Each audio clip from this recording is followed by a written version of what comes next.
Hello everyone. ಬೆಂಗಳೂರಿಂದ ಅವನೇ one day trip.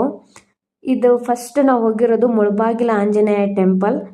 ಇಲ್ಲಿ ಒಳಗಡೆ ಫೋಟೋಗ್ರಫಿ ವಿಡಿಯೋಗೇನು ಅಲೌ ಇಲ್ಲ, ಹೊರಗಡೆ ಮಾತ್ರ ತಗೊಳಕ್ಕೆ ಅಲೋ ಮಾಡ್ತಾರೆ. ಇದು ಆಂಜನೇಯ ಟೆಂಪಲ್ ಹೊರಗಡೆ ಡೆಕೋರೇಷನ್ ಎಲ್ಲ. ಆ ಹೊರಗಡೆ ಅದು ಬಂದಮೇಲೆ ಇಲ್ಲಿ ಒಂದು ಸ್ಟ್ಯಾಚು ಇರೋದು ವಿಷ್ಣುವಿಂದು. ಅದಾದಮೇಲೆ ಅವನಿಯಿಂದ ರಾಮಲಿಂಗೇಶ್ವರ ಟೆಂಪಲ್ ಇದು ಔಟ್ ಸೈಡ್ ಈ ಥರ ಕಾಣುತ್ತೆ. ಇದು ಓಲ್ಡ್ ಟೆಂಪಲ್ಲು. ಅಲ್ಲೇ ನಮಗೆ ಸೀತಾದೇವಿ ಟೆಂಪಲ್ ಮತ್ತು ರಾಮಲಿಂಗೇಶ್ವರ ಎರಡೂ ಓಲ್ಡ್ ಟೆಂಪಲ್ ಇರೋದು. ಇದು ಒಂದು ಈಶ್ವರ ಟೆಂಪಲ್ ಕೂಡ ಐತಿ. ಅಲ್ಲಿಂದ ನಮಗೆ ಇದು ಸೀತಾದೇವಿ ಟೆಂಪಲ್. ಅಲ್ಲಿಂದ ನಾವು ಮೇಲ್ಗಡೆ ಅವನಿ ಸೀತಾದೇವಿ ಟೆಂಪಲ್ಗೆ ಹೋಗ್ಬೇಕಂದ್ರೆ ಈ ಥರ ಗುಡ್ಡದ ಮಧ್ಯೆ ಅಂದರೆ ಹಿಲ್ಸ್ ಹತ್ಕೊಂಡು ಹೋಗಬೇಕು. 2 to 4 ಕಿಲೋಮೀಟರ್ಸ್ ಆಗುತ್ತೆ. ಅದಾದಮೇಲೆ ಈ ಥರ ಟೆಂಪಲ್ ಬರುತ್ತೆ. ಈ ಟೆಂಪಲ್ ಮೇಲ್ಗಡೆ ನೋಡೋಕ್ಕೆ ವ್ಯೂ ಚೆನ್ನಾಗಿರುತ್ತೆ. ಆ್ಯಕ್ಚುಲಿ ನೀವು ಮಾರ್ನಿಂಗ್ 5 ಇಂದ 11 ಒಳಗಡೆ ಹೋದರೆ ಈ ಥರ ವ್ಯೂ ಸಿಗುತ್ತೆ. ಅದಾದಮೇಲೆ ಹೋದರೆ ಫುಲ್ ಬಿಸಿಲಲ್ಲಿ ಆಗಿರೋದ್ರಿಂದ ನೋಡೋಕ್ಕಾಗಲ್ಲ.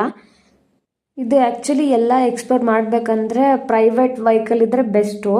ನಾವು ಬಸ್ಸಿಗೆ ಟ್ರಾವೆಲ್ ಮಾಡ್ತೀವಿ ಅಂದರೆ ಮೋರ್ ದೆನ್ ಎಸ್ಟಿಮೇಟೆಡ್ ಟೈಮ್ ಆಗುತ್ತೆ. ಬಟ್ ವಿತಿನ್ ಎ ಟೈಮಲ್ಲಿ ಟ್ರಾವೆಲ್ ಮಾಡೋಕ್ಕೆ ಬೆಸ್ಟ್ ಟೈಮಿಂಗ್